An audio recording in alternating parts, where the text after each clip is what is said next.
Hi friends, welcome you all on my YouTube channel. In this video, I am going to teach class 9th Political Science chapter 2 and it is constitutional design. Now you can see. So now let us start. As we noted in the previous chapter that in democracy यानी democracy में जो rulers होते हैं या जो government होती है वो पूरी तरह से मनमानी करने के लिए फ्री नहीं होती है you know there are certain basic rules that the citizens and the government have to follow and all such rules together are called constitution. As the supreme law of the country, the constitution determines the rights of citizens, the powers of the government and यहाँ तक कि government के work को भी यानी कामकाज के तरीक़ों को भी डिटरमाइन करती है इंडियन कॉन्स्टिट्यूशन. तो हमें इस चैप्टर में यही पढ़ना है कि कॉन्स्टिट्यूशन की ज़रूरत क्यों है, कॉन्स्टिट्यूशन या संविधान बनता कैसे है, इसे बनाता कौन है. इन्हीं सब चीज़ों पर हम डिस्कस करेंगे इस चैप्टर में. सो now see your first topic that is democratic constitution in south Africa.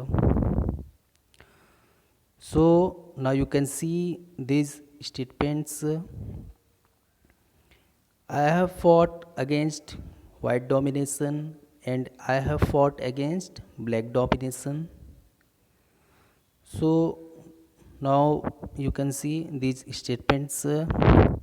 इस पूरे statements का अर्थ मैं बताना चाहूँगा. तो इस statements में जो मतलब लिखा गया है उसके हिसाब से मैंने गोरों के यानी अंग्रेज़ों के प्रभुत्व के खिलाफ संघर्ष किया है और मैंने ही ब्लैक्स के प्रभुत्व का विरोध किया है. मैंने एक ऐसे लोकतांत्रिक और स्वतंत्र समाज की कामना की है जिसमें सभी लोग पूरे मेलजोल के साथ रहें और सबको समान अवसर उपलब्ध हो. और मैं इसी आदर्श के लिए जीवित रहना चाहता हूँ और इसे पाना चाहता हूँ और अगर ज़रूरत पड़ी तो इसके लिए मैं जान देने को भी तैयार हूँ. So now just see these statements are of Nelson Mandela. Nelson Mandela का नाम आप सभी ने सुना होगा. Nelson Mandela was a great social right activist, was a great politician, was a great person. He was the first black president of South Africa during 1994 to 1999 and he received a Nobel Peace Prize in 1993. तो आपको बता दूं कि south Africa में जो समय की government थी उसने मंडेला पर 1964 में देशद्रोह का मुकदमा चलाया और उन्हें 28 ईयर्स तक वहाँ की जेल में कैद रखा. पर ऐसा क्यों हुआ, इसका रीज़न क्या था? तो ऐसा इसलिए था कि मंडेला ने अपार्थिड यानी कि रंगभेद, अपार्थिड मीन्स रंगभेद, अपार्थिड यानी रंगभेद के आधार पर चलने वाली वहाँ की जो शासन व्यवस्था थी उसका मंडेला ने विरोध किया था, जिसके वजह से उन्हें 28 ईयर्स तक वहाँ की जेल में कैद रखा गया. So now see next topic, struggle against apartheid. Struggle against apartheid. Now you can see apartheid means रंगभेद. It was the name of a system of racial discrimination unique to South Africa. यानी यह पूरी तरह से नस्ली भेदभाव पर, रंग भेदभाव पर बेस्ड उस सिस्टम का नाम है जो विशेष रूप से साउथ अफ्रीका में चलाई गई। During 17th and 18th centuries, the trading companies from Europe occupied it with the arms and force। मतलब सेम जिस तरह से इंडिया को यूरोपियन ट्रेडिंग कंपनी ने गुलाम बनाया, उसी तरह यूरोपियन ट्रेडिंग कंपनी ने साउथ अफ्रीका को भी ऑक्युपाई किया।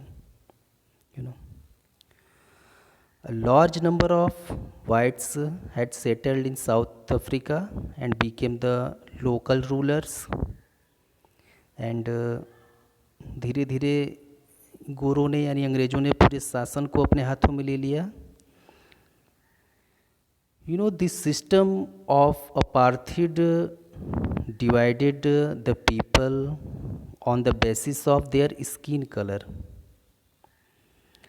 यानी कि साउथ अफ्रीका के जो नेटिव पीपल थे वे ब्लैक थे कलर में, and they made up about 3/4 of population, और ये ब्लैक्स कहे जाते थे।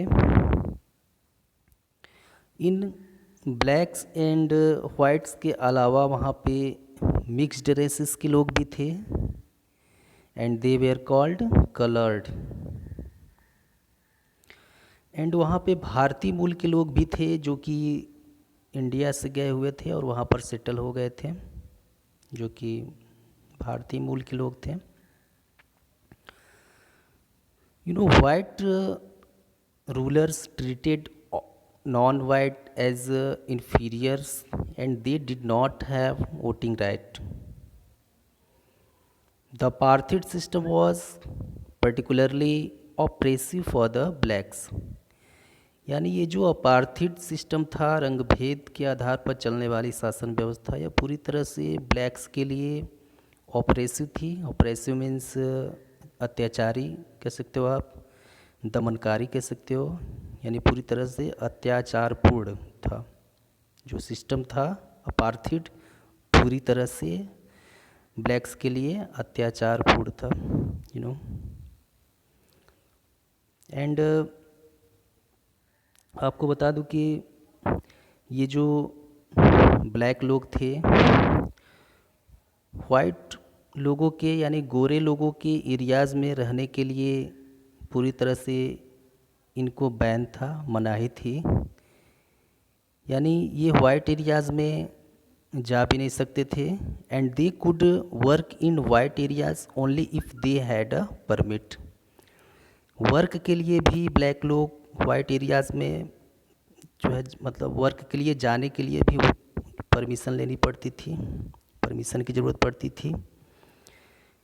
आपको बता दूं कि trains, buses, taxis, beaches, swimming pools, public toilets, इन सब में जो है गोरों और कालों के लिए पूरी तरह से सेपरेट सिस्टम था, and this was called segregation. Segregation means अलगाव की स्थिति, आप कह सकते हो। सिग्रीगेशन मीन्स होता है अलगाव की स्थिति, यानी पूरी तरह से गोरों और कालों के लिए सेपरेट सिस्टम था, सेपरेट व्यवस्था थी, जिसको हम सिग्रीगेशन बोल सकते हैं। They could not even visit the churches where the white worshipped. जहाँ पे गोरे लोग वर्शिप करते थे वहाँ पे ब्लैक्स को पूरी तरह से विजिट करने के लिए पूरी तरह से निषेध था, मना था, पूरी तरह से बैन था वहाँ पे। मतलब उस चर्च में भी नहीं जा सकते थे ब्लैक लोग जहाँ पे वाइट लोग वर्शिप करते थे। And blacks could not form associations. यहाँ तक कि जो ब्लैक लोग थे कोई संघ भी नहीं बना सकते थे। तो इस भेदभाव के व्यवहार का यानी इस अपार्थिड का विरोध करने के लिए आपको बता दूं कि 1950 से ही ये ब्लैक्स, कलर्ड और भारतीय मूल के लोगों ने काफ़ी जो है संघर्ष किया है। यानी 1950 से ही इन्होंने संघर्ष करना शुरू कर दिया, कलर्ड लोग, ब्लैक्स लोग और भारतीय मूल के लोग। मतलब अपार्थिड जो कि एक ऑपरेसिव सिस्टम था ब्लैक्स के लिए, और अदर जो मतलब कलर्ड लोग थे, भारतीय मूल के लोग थे। तो उन्होंने 1950 से ही संघर्ष करना शुरू कर दिया। So they launched protest marches and strikes. उन्होंने मार्च किए, स्ट्राइक्स किए, and this included many workers unions and the communist party. वहाँ पे उस समय अपार्थिड के खिलाफ संघर्ष में जो लीड रोल जो है, जिसकी जो लीड रोल की भूमिका में थी, जिसका नाम एएनसी था, एक जो है पॉलिटिकल पार्टी थी। एक एएनसी मीन्स, एएनसी का फुल फॉर्म है अफ्रीकन नेशनल कांग्रेस।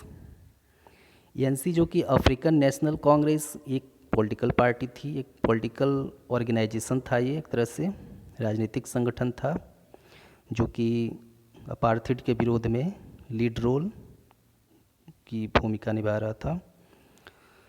इनफैक्ट उस समय के बहुत सारे कंट्रीज़ ने भी रेशियल डिस्क्रिमिनेशन को पूरी तरह से अनजस्ट बताया, अनुचित बताया। बावजूद इसके वहाँ की गोरी सरकार, जो वाइट रेसिस्ट गवर्नमेंट थी, अपने रूल को, अपने शासन को कंटिन्यू रखते हुए बहुत सारे ब्लैक्स एंड कलर्ड लोगों की हत्याएं तक करवा दी, यू नो।